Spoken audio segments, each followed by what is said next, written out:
28వ అధ్యాయం. The gospel of Matthew chapter 28. మత్తయి సువార్త 28వ అధ్యాయము మొదటి వచనం నుండి 10వ వచనం వరకు కూడా నేను చదువుతాను. దయచేసి ప్రతి ఒక్కరు కూడా ఆలకిద్దాం. The gospel of Matthew chapter 28 verses from 1 to 10. మత్తయి సువార్త 28వ అధ్యాయము మొదటి వచనం. విశ్రాంతి దినము గడిచిపోయిన తరువాత ఆదివారమున తెల్లవారుచుండగా మగ్దలేనే మరియయు వేరొక మరియయు సమాధిని చూడవచ్చును. ఇదిగో ప్రభువు దూత పరలోకం నుండి దిగి వచ్చి రాయి పొందించి దాని మీద కూర్చుండెను. అప్పుడు మహా భూకంపము కలిగెను. ఆ దూత స్వరూపము మెరుపు వలె నుండెను. అతని వస్త్రము హిమమంత తెల్లగా ఉండెను. అతనికి భయపడటం వలన కావలి వారు వణకి చచ్చిన వారి వలె నుండి. దూత ఆ స్త్రీలను చూచి, మీరు భయపడకుడి, సిలువ వేయబడిన యేసును మీరు వెతుకుచున్నారని నాకు తెలియను. ఆయన ఇక్కడ లేడు. తాను చెప్పినట్టే ఆయన లేచినాడు. రండి, ప్రభువు పండుకున్న స్థలము చూచి త్వరగా వెళ్ళి ఆయన మృతులలో నుండి లేచినాడని ఆయన శిష్యులకు తెలియచేయుడి. ఇదిగో ఆయన గలిలయలోనికి మీకు ముందుగా వెలుచున్నాడు. అక్కడ మీరు ఆయనను చూతురు. ఇదిగో మీతో చెప్పింది నేను. వారు భయముతోను మహా ఆనందముతోను సమాధి యొద్ద నుండి త్వరగా వెళ్ళి ఆయన శిష్యులకు ఆ వర్తమానము తెలుప పరిగెత్తుచుండగా యేసు వారిని ఎదుర్కొని మీకు శుభమని చెప్పాను. వారు ఆయన ఎదురుకు వచ్చి ఆయన పాదములు పట్టుకొని ఆయనకు బ్రొక్కగా, యేసు భయపడకుడి, మీరు వెళ్ళి నా సహోదరులు గలిలయకు వెళ్ళవలననియు వారు అక్కడ నన్ను చూతురనియు వారికి తెలుపుడనెను. The Gospel of Matthew chapter 28. Now after the Sabbath, near dawn of the first day of the week, Mary Magdalene and the other Mary went to look at the tomb, and a great earthquake had occurred. For an angel of the Lord descended from heaven and came and rolled away the stone and sat on it. The angel's appearance was like lightning, and his clothes were as white as snow. The gods shook of him and became like a dead man. But the angel said to the women, do not be afraid, for I know that you are looking for Jesus who has been crucified. He is not here, for he has risen just as he said. Come, see the place where he was lying. Then go quickly and tell his disciples that he has risen from the dead, and behold, he is going ahead of you into Galilee. There you will see him. Behold, I have told you. So the women left the tomb quickly with fear and great joy, and ran to tell the disciples. And as they went, suddenly Jesus met them, saying, rejoice! And they went to him and took hold of his feet and worshipped him. Then Jesus said to them, do not be afraid. Go and tell my brothers to leave for Galilee, and there they will see me. చిన్న ప్రార్థన చేసుకోండి. తలవచ్చు. మహాపరిశుద్ధుడా, ఈ యొక్క శ్రేష్టమైన సమయంలో ఈ వాక్యాన్ని మేమందరం ఒకటి వినబోతుండగా మా హృదయంలో తెరవండి ప్రభు, మా చెవులను తెరవండి ప్రభు. మమ్మల్ని అందరినీ కూడా దేవా నీకు వాక్యాన్ని వినేటట్లుగా మాకు మీ సహాయం అడుగుచున్నా. మా మనస్సులో అటు ఇటు పోలేకుండా, భూ సంచారం చేయకుండా మీ కృప మీ కనికరం మా చుట్టూ కూడా ఉంచమని వేడుకోండి. ఈ వాక్యాన్ని విరిచి వడ్డించుమని యేసు క్రీస్తు శ్రేష్టమైన నామములో ఈ ప్రార్థన అడిగి బ్రతిమలాడుకొచ్చున్నా మా పరమ తండ్రి. ఆమేన్. ఆమేన్. ఒక పాస్టర్ గారు ఒక వ్యక్తితో మాట్లాడుతూ, ఆయన ఒక హైందవ వ్యక్తి, ఆయనతో మాట్లాడుతూ ఒక మాట అడిగాడు, బాబు నేనే పునరుద్ధానము నేనే జీవం అనగలవా అన్నాడు. దానికి ఎందుకన్నా నేను అంటానన్నా, నేనే పునరుద్ధానము నేనే జీవం అన్నాడు. నువ్వు అనగలవేమో కానీ ఎవరికైనా నువ్వు ప్రూవ్ చేయగలవా అని అడిగాడు. అంటే ఎవరైనా దాన్ని నమ్మునట్లుగా చేయగలవా అంటే ఆ వ్యక్తి దానికి మాట్లాడాలి. ఈరోజు ఎవరైనా మాట చెప్పగలరు, నేను పునరుద్ధానమును జీవమును నేనే అని చెప్పగలరు. కానీ దాన్ని ప్రూవ్ చేసే ఒకే ఒక్క నరుడైనా ఒకే ఒక్క దేవుడైనా అది నజరేయుడైనా యేసు క్రీస్తు ప్రభు వారు మాత్రమే. దేవునికి స్తోత్రం చేద్దామా. 2026 సంవత్సరంలో గతిస్తున్నా కూడా యేసు ప్రభు వారి యొక్క సమాధి అది ఖాళీగా ఉంది. ఈ లోకంలో ఎన్నో సమాధులు ఉన్నాయి.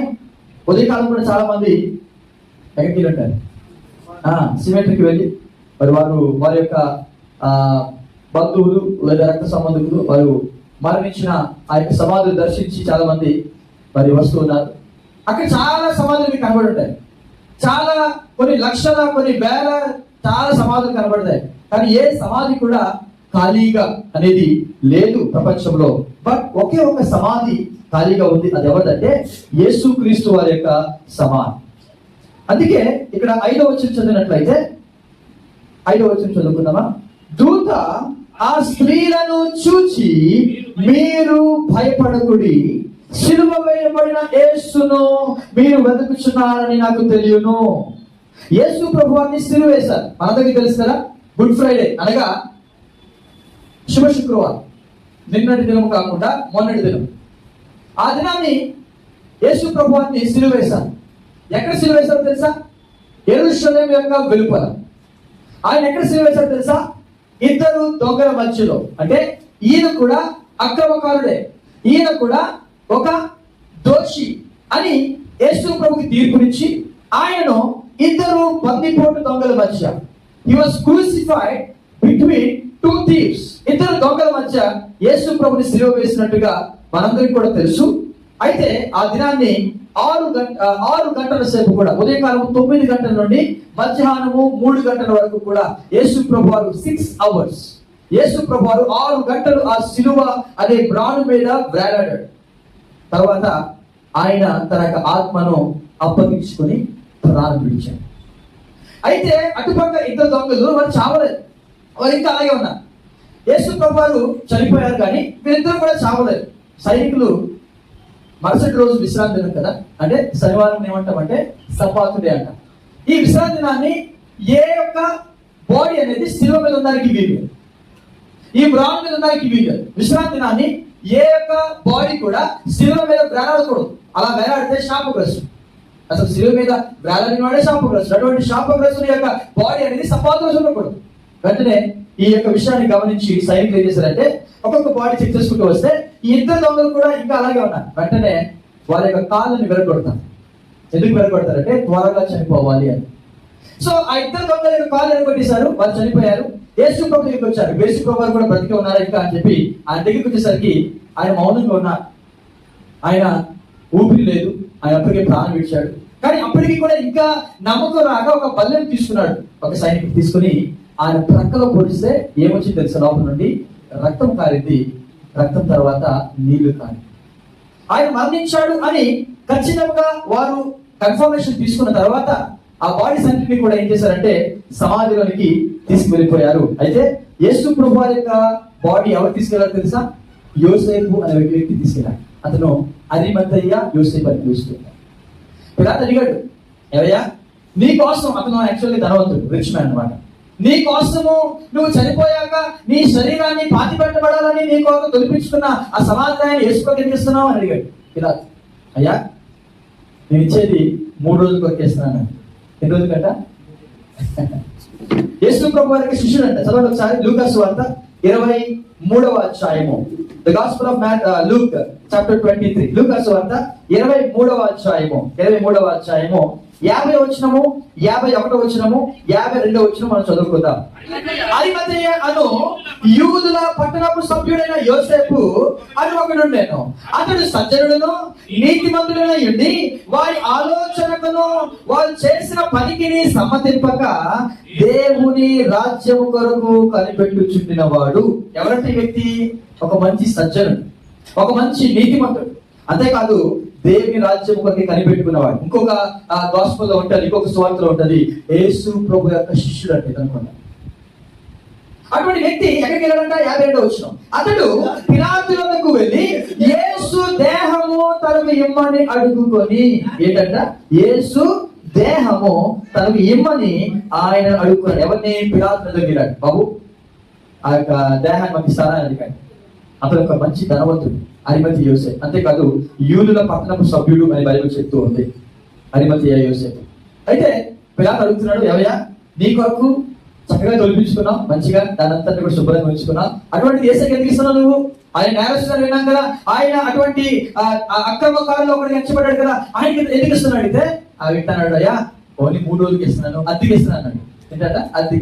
అంటే ఎంత విశ్వాసంతో ఆ మాట పలుకుతున్నాడు అంటే, చాలా మందికి యేసు ప్రభువు యొక్క శిష్యులకు కూడా అర్థం కానివి అర్థం కాని నమ్మకుండా ఉన్నవి చాలా మంది నమ్మినట్టుగా ఈ లేఖన భాగం మనకు అర్థమవుతూ ఉంది. తీసుకెళ్లాడు 53 వచనం, దాన్ని క్రిందికి తెచ్చి సన్నపు నారబట్టతో చుట్టి తొలిచిన రాతి సమాధిలో ఉంచెను, అందులో ఎవడునో అంతకు మునిపెప్పుడునో ఉంచబడలేదు. ఎప్పుడు యేసు ప్రభువు మరణించారు? శుక్రవారం. శనివారం అంతా కూడా ఆయన బాడీ ఎక్కడుందంటే సమాధిలో ఉంది. మీకు జ్ఞాపకం ఉందా? దేవుడు ఈ లోకం అంతటిని కూడా ఎన్ని రోజులు సృష్టించాడు? ఆయన 7 రోజులు సృష్టించాడు. 7 రోజు 6 రోజులు 6 రోజులు. 7వ రోజు ఏం చేశాడు ఆయన? He was rested on 7th day. 7వ దినాన్ని ఆయన విశ్రాంతి దినము కాబట్టి ఆయన విశ్రమించాడు, దాన్ని పరిశుద్ధపరిచాడు. అదే నిన్నటి దినం శనివారము. యేసు ప్రభువు యొక్క శరీరం ఎక్కడుందంటే సమాధిలో ఉంది. ఏం పొందుతుంది? విశ్రాంతి పొందుతుంది. ఇది గమనిస్తే నాకు చాలా ఆశ్చర్యం వేస్తుంది. దేవుడు సృష్టి అంతటిని కూడా 6 రోజులు సృష్టించి 7వ రోజు విశ్రాంతి తీసుకున్నట్టుగా శుక్రవారం ఆయన మరణించాడు. శనివారం అంతా కూడా ఎక్కడుంది ఆయన బాడీ?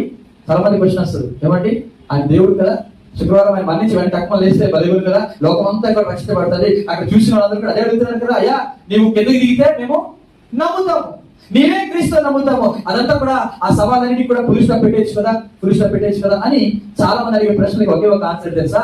శనివారం అనేది విశ్రాంతి దినముగా యేసు ప్రభువు ఇచ్చారంటే విశ్రాంతిలోనే ఆయన దిగిన. ఆదివారం పెద్దల కడ కొంతమంది స్త్రీలు లేచారంట. బైబిల్ చెప్తూ ఉంది. ఇందాక మనం చదువుకున్నాం మత్తయి సువార్త 28వ అధ్యాయము 1వ వచనం చదివినట్లయితే, విశ్రాంతి దినము గడిచిపోయిన తర్వాత, right after the Sabbath day, ఆ యొక్క విశ్రాంతి దినము లేదా ఆ యొక్క శనివారం అనేది గడిచిపోయిన తర్వాత ఆదివారం ఇంకా తెల్లవారుచుండగా కొంతమంది స్త్రీలు ఎక్కడికి వెళ్ళారు తెలుసా? సమాధి దగ్గరికి వెళ్ళారు. ఎక్కడికి వెళ్ళారు చెప్పండి? They came to the tomb of Jesus. యేసు ప్రభువాన్ని ఎక్కడైతే సమాధి చేశారో ఆ సమాధికి వెళ్ళారు. ఇక్కడ ఇద్దరు స్త్రీల గురించి మాట్లాడాడు మత్తయి. ఎవరెవరంట? మగ్దలేనే మరియా, రెండవదిగా వేరొక మరియా. మార్క్ అంటాడు కొంతమంది స్త్రీలు వెళ్ళారంటాడు. కొంతమంది స్త్రీలు. లూకా కూడా అంటాడు కొంతమంది స్త్రీలు వెళ్ళారు. యోహాన్ అంటాడు ఒకే ఒక స్త్రీ వెళ్ళింది అంటాడు.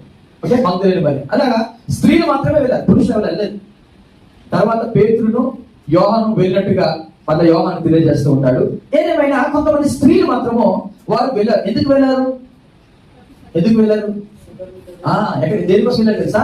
యేసు ప్రభువారి యొక్క శరీరానికి కొన్ని సెంట్, పెర్ఫ్యూమ్, కొన్ని సుగంధ ద్రవ్యాలు పూసి ఆయన బాడీని అలంకరించడానికి వెళ్ళారు. మీకు అర్థమవుతుందా దేనికోసం వెళ్ళారు? మార్కు సువార్తకు వద్దామా? ఇక్కడ మీకు ఈ మాట లేదు కానీ మార్కు సువార్తకు వెళ్తే the gospel of mark chapter 16 verse 1, 16వ అధ్యాయము 1వ వచనం చదివితే you will understand what is the reason behind the women came to the tomb of Jesus. యేసు ప్రభువారి యొక్క సమాధికి స్త్రీలు ఎందుకు వచ్చారో తెలుసా? చదవండి. విశ్రాంతి దినము గడిచిపోగానే మగ్దలేనే మరియయు, యాకోబుతో మరియయు, సలోమేయు వచ్చి ఆయనకు పూయవలెనని సుగంధ ద్రవ్యములు కొనిరి. దేనికోసం వచ్చారంట? సుగంధ ద్రవ్యం, సెంట్, పెర్ఫ్యూమ్. ఆ బాడీని అలంకరించాలి. ఆ బాడీ కుళ్ళిపోకుండా ఆ బాడీ అంతటిని కూడా వారు ఏం చేస్తారంటే సుగంధ ద్రవ్యాలతో అలంకరిస్తూ ఉంటారు, సెంట్ వేస్తూ ఉంటారు. మనం కూడా చేస్తూ ఉంటాం కదా. ఆ సమాధిలో పెట్టే ముందు ఆ బాక్స్ తీసుకొస్తాము, ఆ బాడీని పెట్టిన తర్వాత ఏం చేస్తాము, చుట్టూ కూడా ఆ సెంట్ ఎలాగైతే వేస్తామో, యేసు ప్రభువు మరణించిన తర్వాత 3వ దినాన్ని వీరు వెళ్ళి ఆ యొక్క బాడీకి అంతటి కూడా పూయడానికి సుగంధ ద్రవ్యాలు తీసుకున్నారు. అవి తీసుకుని వారు త్వరగా వెళ్ళి ఆ యొక్క సమాధి దగ్గరికి వచ్చేసరికి సమాధి అంతా కూడా ఎలా ఉంది తెలుసా? ఖాళీగా ఉంది. ఎవరు లేరు లోపల. ఇద్దరు దేవతలు కనబడినప్పుడు వాళ్ళు అంటున్నారు, భయపడద్దు, నాకు తెలుసు మీరు ఎందుకు వచ్చారో, సిలువ వేయబడిన యేసుని మీరు వెతుకుతున్నారు తెలుసు నాకు, బట్ ఆయన లేదు.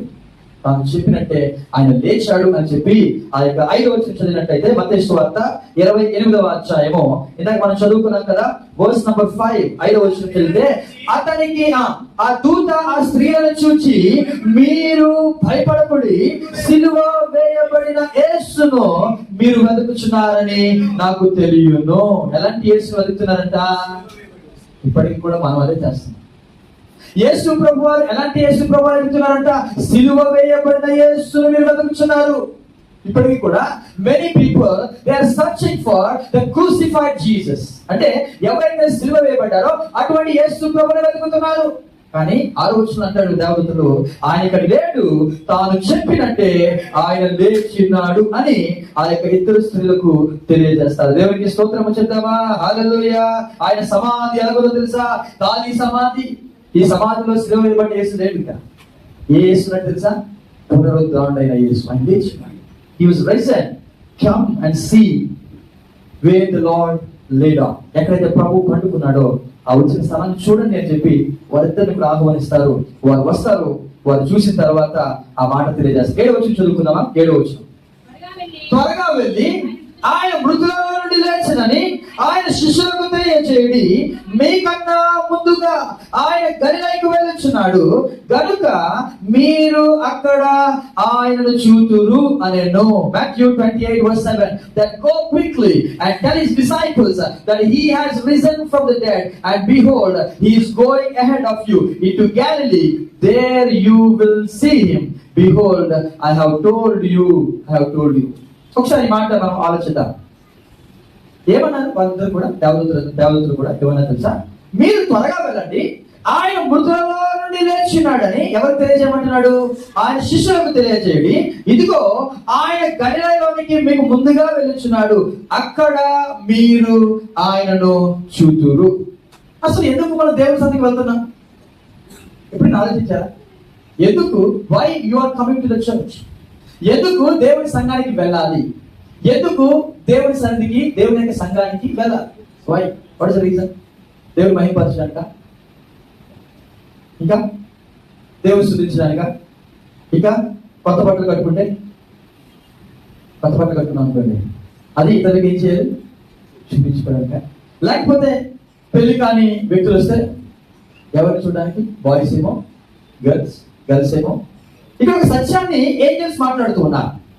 ఏంటంటే మీరు ఆయనను చూతురు, మీరు ఆయనను చూతురు. అంతేకాదు 10వ వచనం కూడా చూడండి. వాట్ జీసస్ సెడ్ దెన్, 10వ వచనం, యేసు భయపడకుడి, మీరు వెళ్ళి నా సహోదరులు గలిలయకు వెళ్ళవలనని మీరు నన్ను అక్కడ చూతురని వారికి తెలుపుడి. ఈవెన్ యేసు ప్రభువు కూడా వారికి కనబడ్డారు. That Jesus said to them, do not be afraid. Go and tell my brothers to leave for Galilee, and there they will see me, just as I promised. ఒకసారి ఆలోచిద్దాం. యేసు ప్రభువు కూడా అదే మాట చెప్పాడు. ముందేమో ఆ యొక్క స్త్రీలు ఆ సమాధి దగ్గరికి వెళ్ళారు. సమాధి అంతా ఖాళీగా ఉంది. లోపల తవ్వి చూస్తే ఇద్దరు ఏంజెల్స్ కనబడ్డారు. ఓకే, 2 ఏంజెల్స్ కనబడ్డారు. ఒకరేమో తల దగ్గర ఒకరు కూర్చున్నారు, కాళ్ళ దగ్గర ఒకరు కూర్చున్నారు. యేసు ప్రభువు యొక్క బాడీ పెట్టినప్పుడు తల ఎక్కడ పెడతారు, అక్కడ ఒక ఏంజెల్ ఉన్నాడు. రెండోదిగా కాళ్ళ దగ్గర ఏంజెల్ ఉన్నాడు. అయితే కూడా చూడగానే ఈ స్త్రీలందరూ కూడా భయపడుతూ ఉంటే ఆ ఏంజెల్స్ మాట్లాడుతున్నారు, భయపడవద్దు, మీరు అక్కడికి వెళ్ళండి, గలిలయకు వెళ్ళండి, అక్కడ మీరు ఆయన చూస్తారని చెప్పి శిష్యులకు చెప్పండి అన్నాడు. వాళ్ళు చెప్పిన తర్వాత ఇవి అలా బయటకు వచ్చి వెళ్ళిపోతూ ఉంటే యేసు ప్రభువు కూడా సడన్ గా ప్రత్యక్షమయ్యాడు. వాళ్ళతో మాట్లాడుతూ, ఇదిగో భయపడవద్దు, మీరు వెళ్ళి నా సహోదరులు గలిలయకు వెళ్ళని చెప్పండి, అక్కడ నన్ను చూస్తారు అని వారికి తెలుపుడి. ఎందుకు దేవుని మందిరానికి వస్తున్నామో తెలుసా? దేనికోసం రావాలి అంటే ఒకే ఒక గురి, యేసు ప్రభుని చూడడానికి రావాలి. ఎందుకు యేసు ప్రభుని చూడాలి అంటే యేసు ప్రభువులో ఉన్న జీవము మనలో సమృద్ధిగా రావాలంటే ఆయనను చూడాలి. అందుకే యెషయా గ్రంథంలో 45వ అధ్యాయము ఒకసారి చదవండి అన్నమాట. ద బుక్ ఆఫ్ ఐజయా, యెషయా గ్రంథము 45వ అధ్యాయం. The book of Isaiah chapter 45 verse number 22 చదవండి. 22 వచనం చదువుకుందాం. భూదిగంతముల నివాసులారా నా వైపు చూచి రక్షణ పొందుడి. లుక్ అట్ మీ అంటే నా వైపు చూచి ఆయన మాట్లాడుతున్నమాట. భూదిగంతముల నివాసులారా నా వైపు చూచి. దేని కొరకు మన సంఘానికి రావాలి అంటే దేవుణ్ణి ఎక్స్పీరియన్స్ చేయడానికి. You should look an to him. నీవు దేవుని వైపు చూడాలి, మనుషుల వైపు కాదు. భూదిగంతముల నివాసులారా నా వైపు చూచి మీరేం చేయాలంట? రక్షణ పొందుడి. అదే మాట ఏంజెల్స్ చెప్తూ ఉన్నారు. మీరు చూడాలి. ఏ యేసుని చూడాలి? సిలువ వేయబడిన యేసుని కాదండి, పునరుద్ధానుడైన యేసుని చూడాలి. హీఈస్ నాట్ హియర్, ఆయన ఇక్కడ లేడు, హీఈస్ రైజన్ అంటే ఆయన తిరిగి లేచి ఉన్నాడు. మనము పూజించే యేసు ప్రభువు ఎవరో తెలుసా? ఆయన సజీవుడైన దేవుడికి స్తోత్రం చెప్తామా? ఆయన బ్రతికే ఉన్నాడు, ఆయన తిరిగి రాబోతూ ఉన్నాడు. ఆయన మధ్యాకాశానికి వచ్చి సంఘాన్ని ఆయన తన యొద్దకు పిలుచుకునే ఆ దినాలు చాలా దగ్గరలో ఉన్నాయి. దేవునికి స్తోత్రం చెప్తామా? కానీ ఇంతకీ మనం ఎలా వస్తున్నాం తెలుసా? సంఘానికి వస్తాం, మన బట్టలు చూపించుకోవడానికి వస్తాం, లేకపోతే ఏదేదో చూపించుకోవడానికి వస్తాం, లేకపోతే ఏదేదో కబుర్లు అప్పుడే మాట్లాడు. చాలా మంది వాక్యం టైంలోనే ఏం చేస్తారు? ఒకరికొకరు మాట్లాడుకుంటారు. ఇది సమయం కాదు. ఇదే సమయం తెలుసా? యేసు ప్రభువుని చూసే సమయం. ఒకసారి అంట కొంతమంది వ్యక్తులు ఒక పండుగ వచ్చారంట. పండుగ యెరూషలేములో పండుగలు అవుతూ ఉంటాయి. పస్కా పండుగ అని, పర్ణశాల పండుగ అని. There are so many festivals happening in Jerusalem. Okay, Passover, తర్వాత పర్ణశాల పండుగ, టాబర్నికల్స్, ఫెస్టివల్ ఆఫ్ టాబర్నికల్స్, ఇలాంటి పండుగలు అవుతూ ఉంటాయి. ఒక పండుగ అవుతూ ఉంది. ఆ పండుగలో కొంతమంది వ్యక్తులు ఫిలిప్ దగ్గరికి వచ్చారు. అయ్యా, మేము యేసుని చూడగలుగుతున్నాం అని అడిగారు. ఎవరిని చూడాలనుకుంటారంట? మేము యేసుని చూడగలుగుతున్నాం అని అడిగారు. గ్రీక్స్ చదవండి ఒకసారి ఆ మాట. The book of John chapter 12, యోహాను సువార్త 12వ అధ్యాయం. యోహాను సువార్త 12వ అధ్యాయము 20వ వచనం చదువుకుందామా? 20 వర్స్ నంబర్ 20. ఆ పండుగలో ఆరాధింపవచ్చిన వారిలో కొందరు గ్రీసు దేశస్థులు ఉండివి.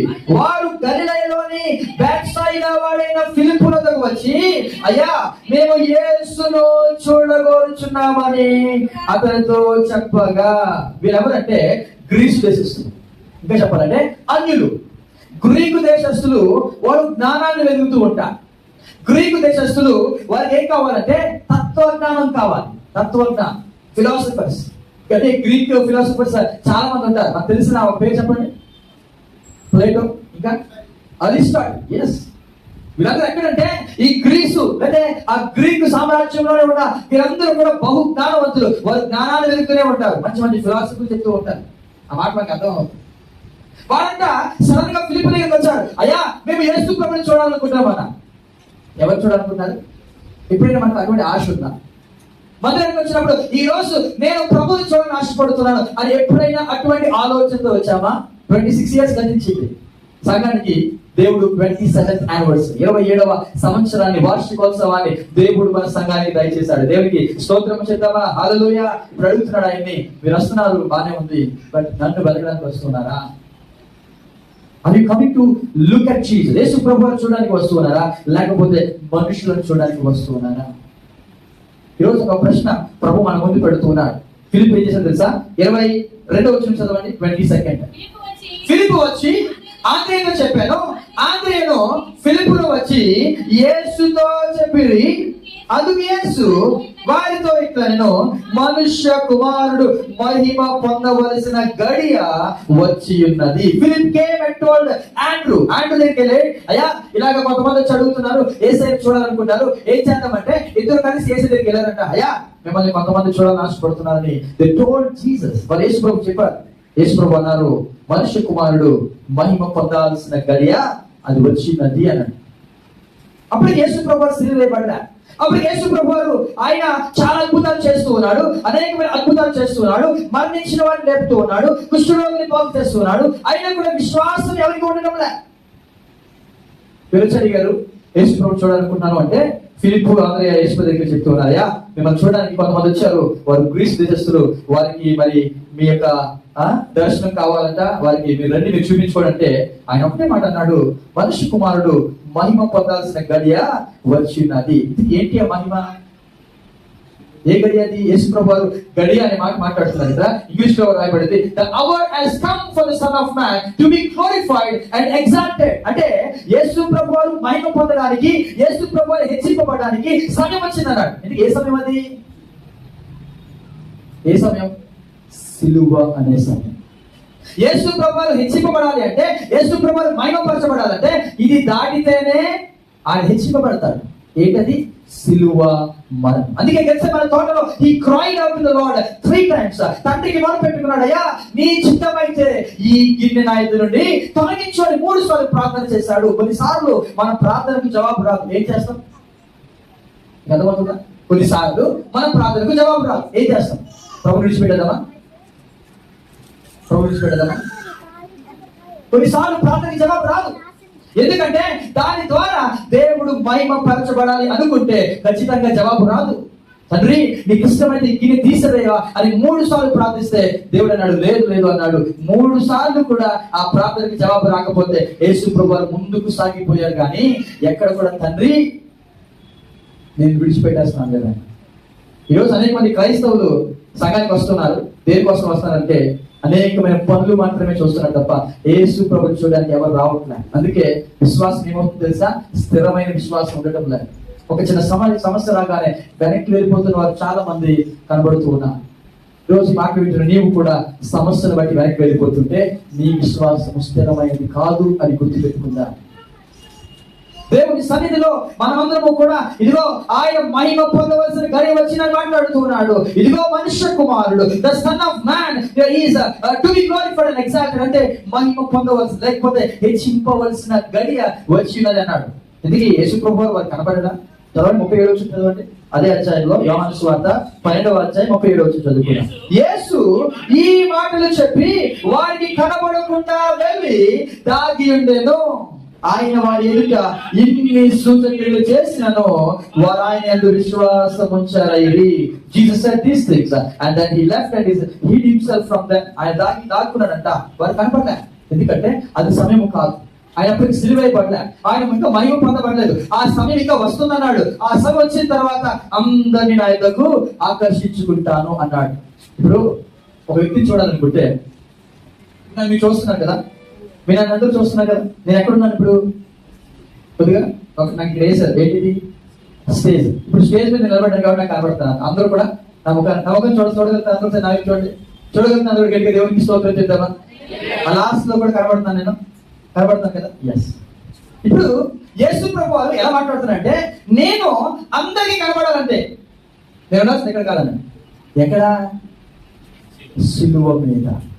ఆ గడియ ఆ యొక్క సమయము నేను మహిమ పొందవలసిన సమయము నేను పైకెత్తబడితేనే అందరినీ నా యొద్దకు ఆకర్షించుకుంటాను. దేవునికి స్తోత్రం చేద్దామా? గమనించారా? లోకమంతా కూడా ఎక్కడికి రావాలి తెలుసా? ప్రభువు దగ్గరికి రావాలి అంటే ఖచ్చితంగా ఈ సిలువ మరణములోనే ఆయన అందరిని ఆకర్షించున్నారు. కానీ సిలువ మరణం అనేది ఫైనల్ కాదు. ఆ సిలువ మరణం తర్వాత పునరుద్ధానం అనేది దేవుడు దయచేసినారు. గట్టిగా దేవునికి స్తోత్రం చెప్దామా? హల్లెలూయా.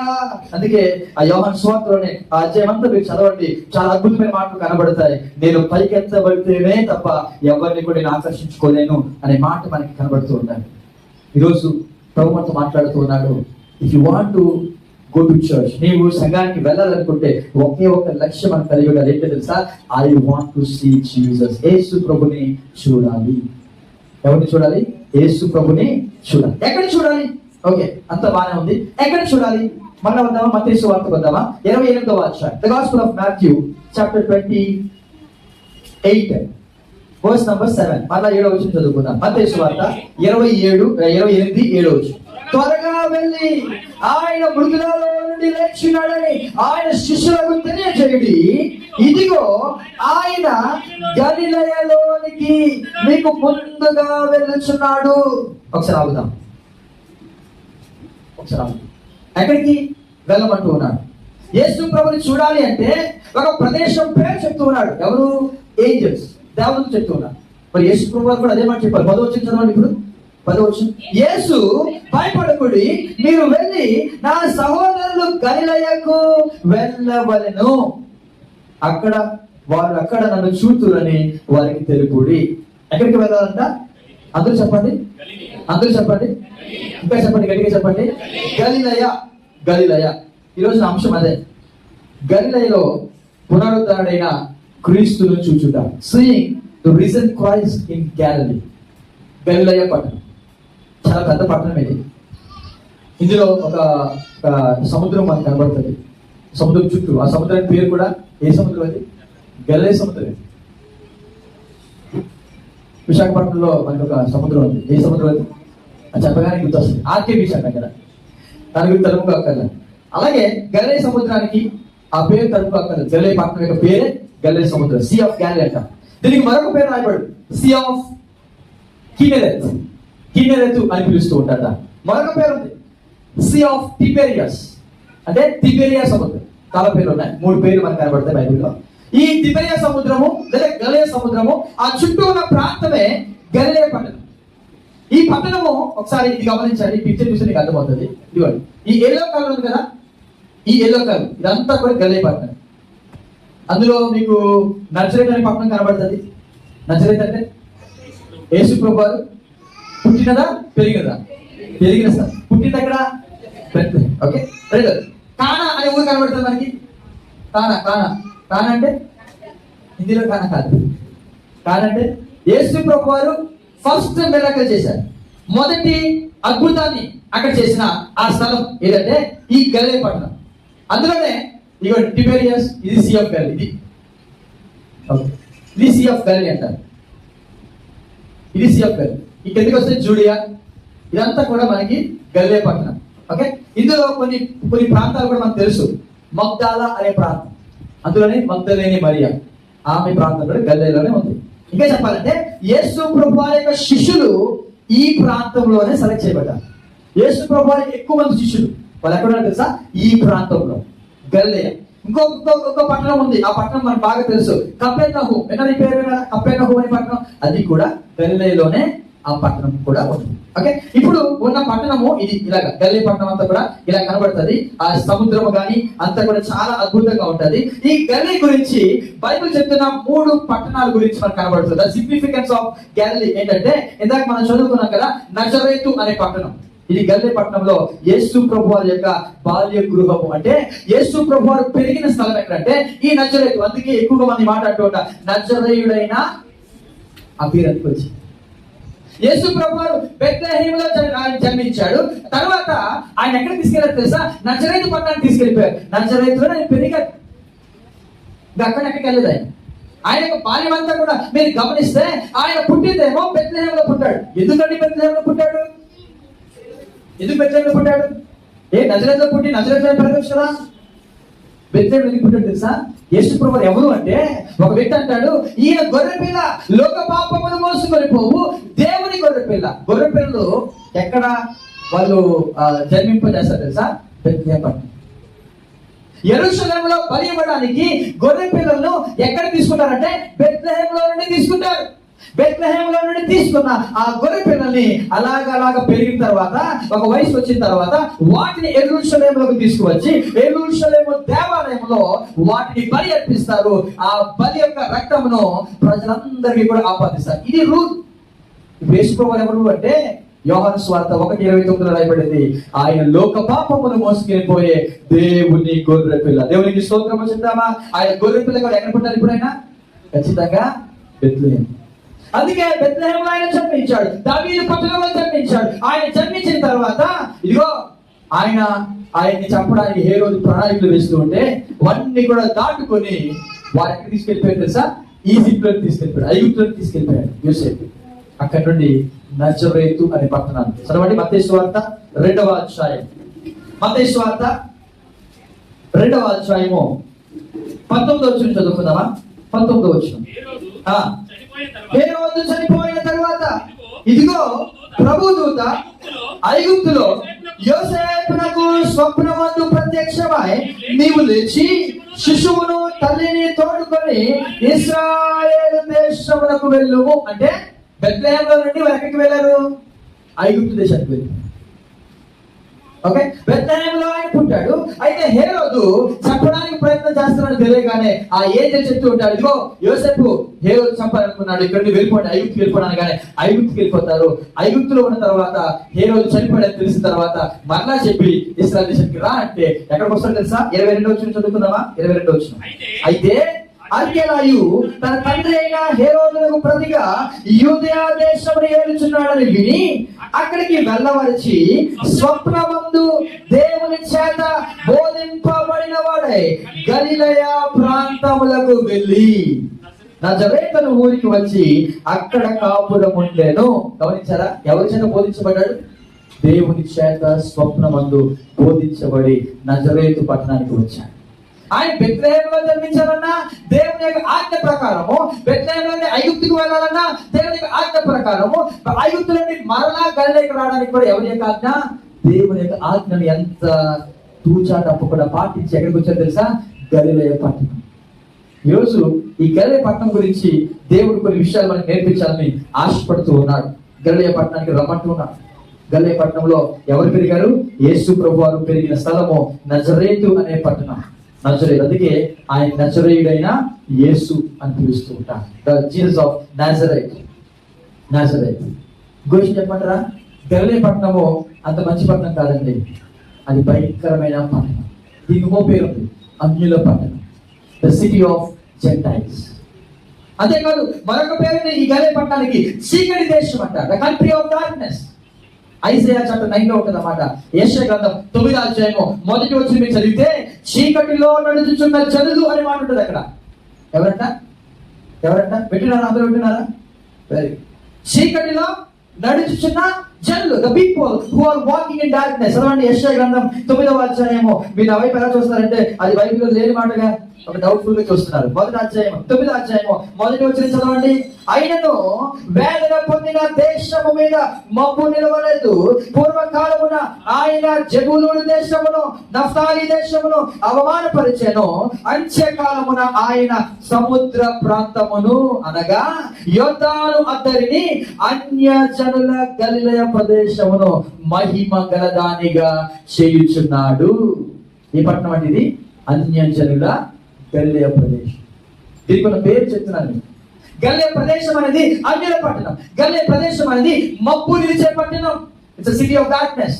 అంతేకాదు అందులో ఉన్న జనులందరూ కూడా ఎక్కడ నడుస్తున్నారు తెలుసా? 2వ వచనం చూడండి. చీకటిలో నడుచు జనులు గొప్ప వెలుగులు చూచుచున్నారు. మరణ ఛాయ గల దేశ నివాసుల మీద